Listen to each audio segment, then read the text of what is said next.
Disney's Mowgli would look like if you grew up to be a beautiful lady. Most comedians are self-deprecating, but I think it's funnier if I just have healthy self-confidence. That's my brand of humor.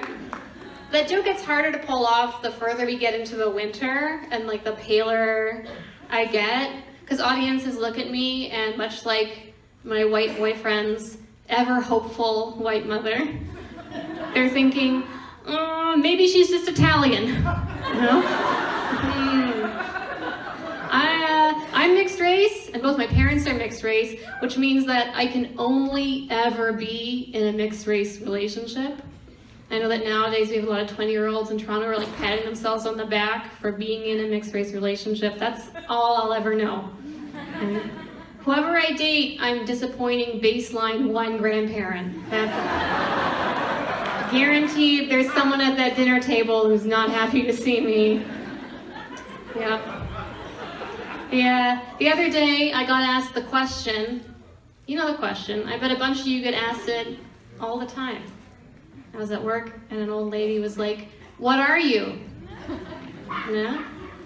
That person gets asked that question a lot. So I told her, I gave her the Spark Notes version. I was like, "Hey, so my mother is Métis, she's French and Cree. My father is Burmese, Indian, and Chinese." And she looked up at me and she went, "I don't like that. I don't like that." Like I was a sample at Costco that she was like, "This one's not for me." I couldn't say anything back though. I was at work. I work at a restaurant, so I just kind of sputtered out, "I'll let the kitchen know." Go back to my work.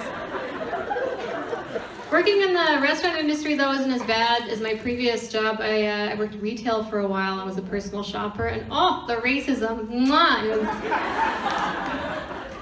was distilled to its purest form. I once had a woman, because I was a personal shopper, and she told me, as well as one of my South Asian coworkers, that we were too dark-skinned to serve her.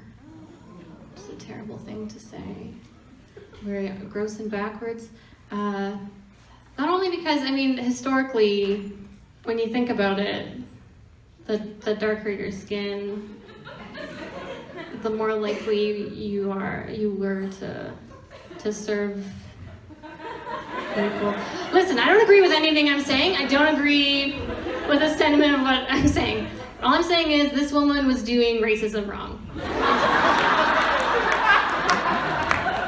Like A+ for effort. She was veering off the tracks. I know what you're thinking, and no, these women were not white. They were both old Chinese women. Twist. But it's almost heartwarming when you think about it. Because consider for a moment, if there's one thing that white people have been practicing for years, it's almost like their special talent. It's racism, right? They've tried so hard for years, and it's like we're not gonna let you have that one either. Sorry. It's like in 1957 when black people were allowed to the NBA, and it was like, oh, you thought you were the professionals? Sorry, there's a whole other group here that's got way more natural talent. So like I was talking to a woman who hated me because of the color of my skin, but I should have been honored because I was talking to the Jackie Robinson of racism.